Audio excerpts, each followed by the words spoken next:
Using the GoPro today. Just parked my bike up over there.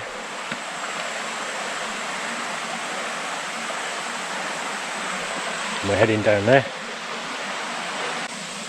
Can't wait to get in that water. I think monkeys have come to visit. I can see some movement in the bushes over there. So you might have to pick it up. Or maybe not. Maybe it's just my imagination.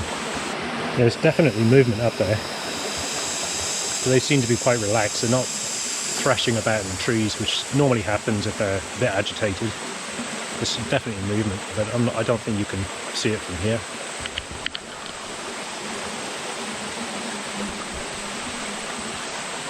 This is the remains of the rubbish I collected yesterday.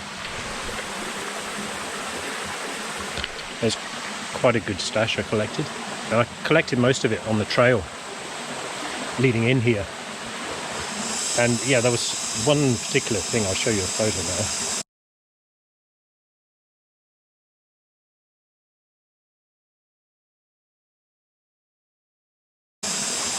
I've got no idea what that was. So no snakes yet today. So still plenty of time to see one though. But in the past I've seen a cobra, and he sort of hangs out on that side over there, on the ledge, on the rock ledge there. And he sometimes slips and falls down into the pool down here. And once or twice I've been in the pool when that's happened, and you know, I don't panic, he doesn't panic, he just gets on and swims back over to the side and climbs back up. And that is a cobra that I'm aware of. It's a sort of grey colour. And yeah, so that cobra, I told the herpetologist, yeah.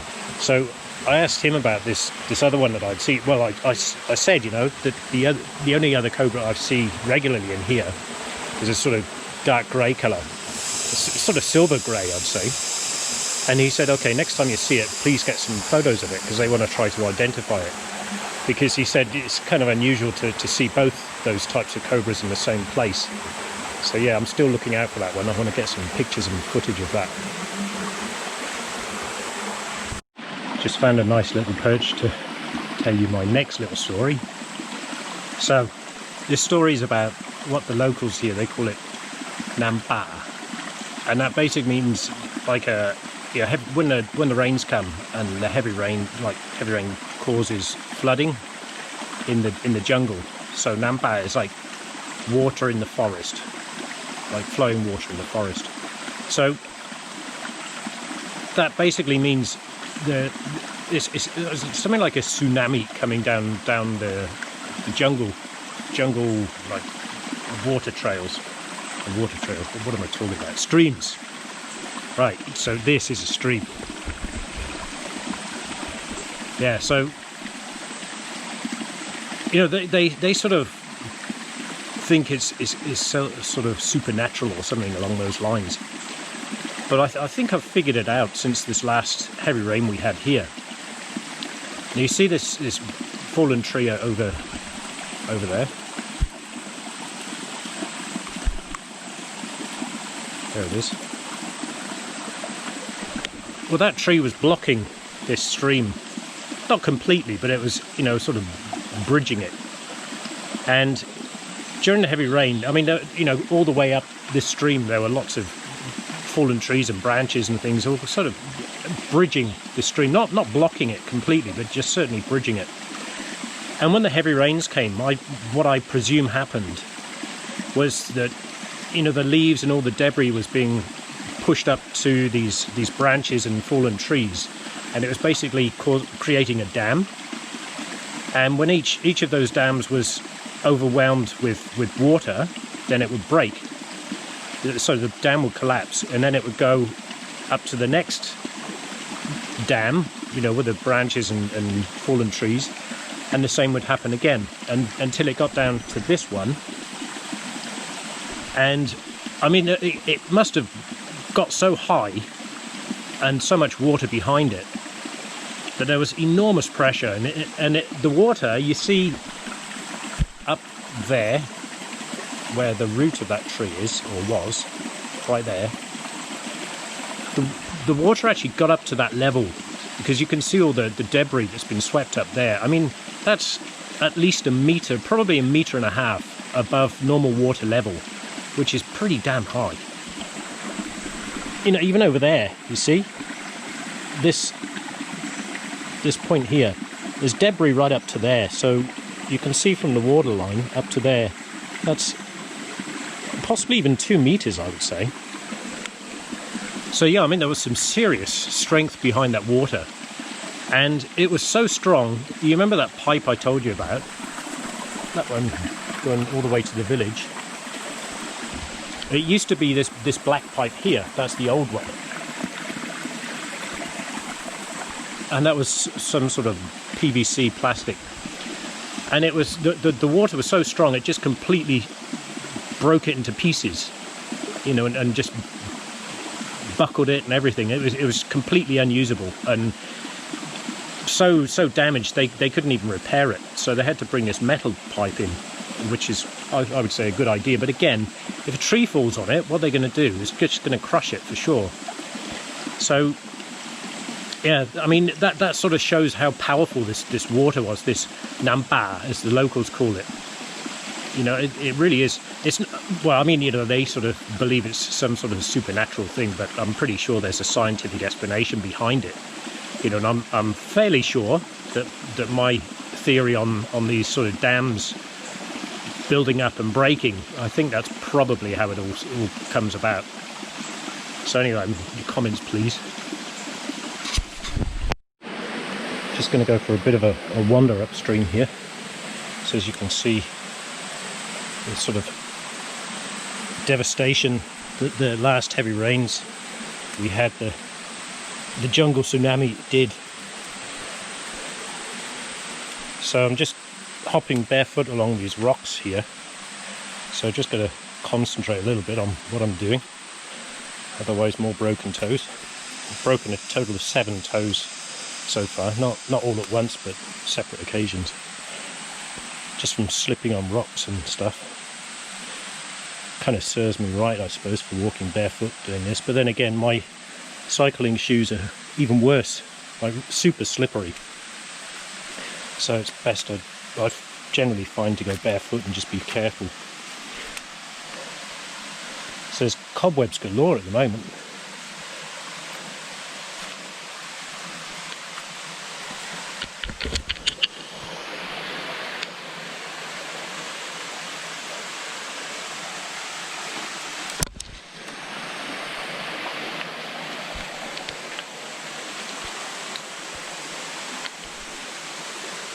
Some movement down there just then.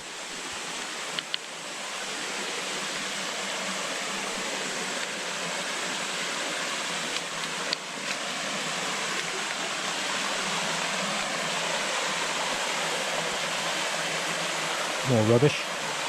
We'll pick that up on the way back.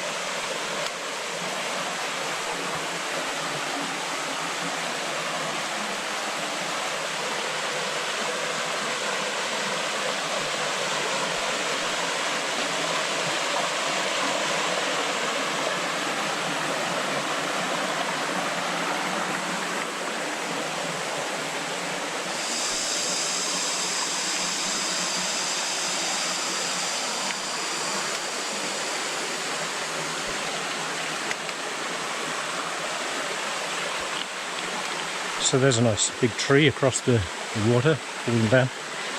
So it's things like that, you know, like when the water comes rushing through in the heavy rains, you know, the debris is piling up and other branches and stuff are building up, making a dam. And then you can imagine once that's kind of at capacity, then it will just break.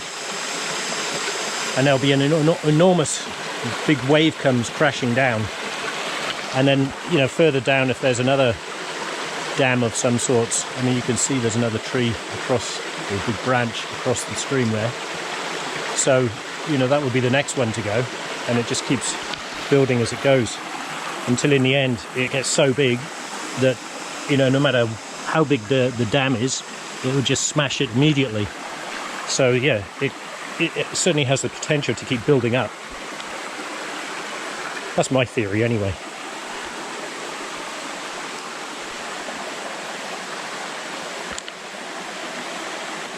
See all these cobwebs everywhere. There's a nice spider there. My sister would love all this. Right, Sarah?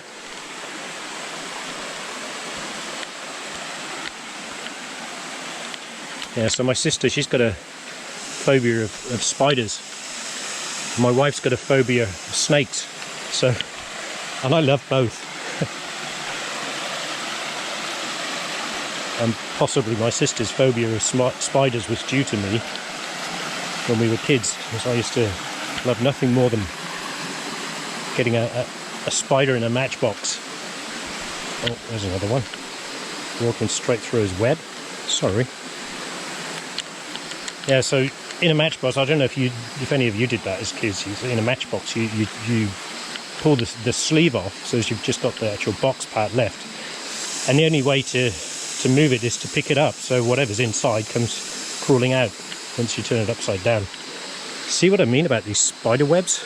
Absolutely everywhere.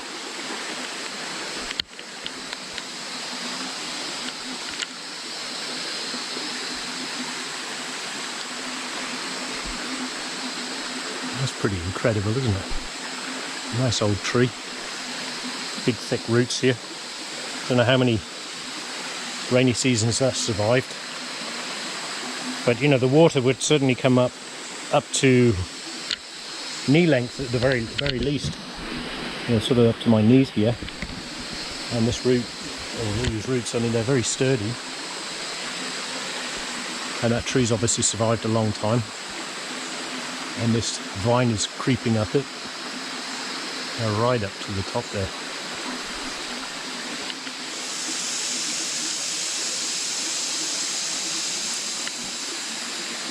I hope the audio is coming out okay on this. In my last video, the one about the snake, I was wearing my headphones, as you probably noticed, thinking that the microphone would be recording.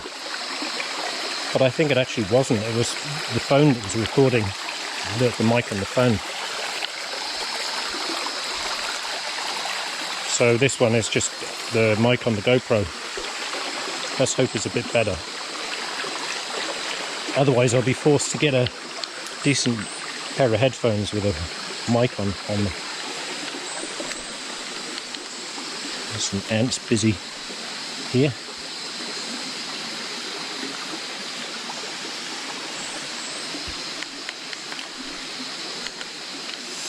Lots of creepy crawlies around. But that's the ecosystem, the jungle, I suppose. They all have their place. Oh, cobweb in the face. Thanks, spider. Beautiful, isn't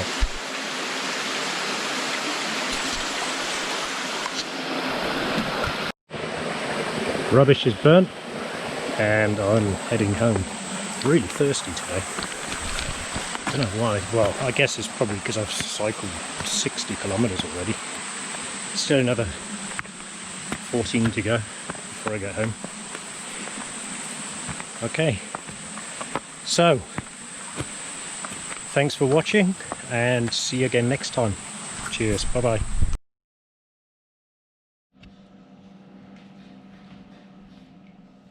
Unboxing time. So this just arrived. Just ordered it yesterday from Shopee. This is my rear cassette.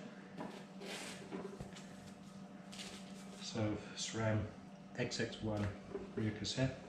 And there we have it. I got the gold this time. The previous one, I think it was an X01, but I wanted to go full Hulk this time round. So yeah, there it is.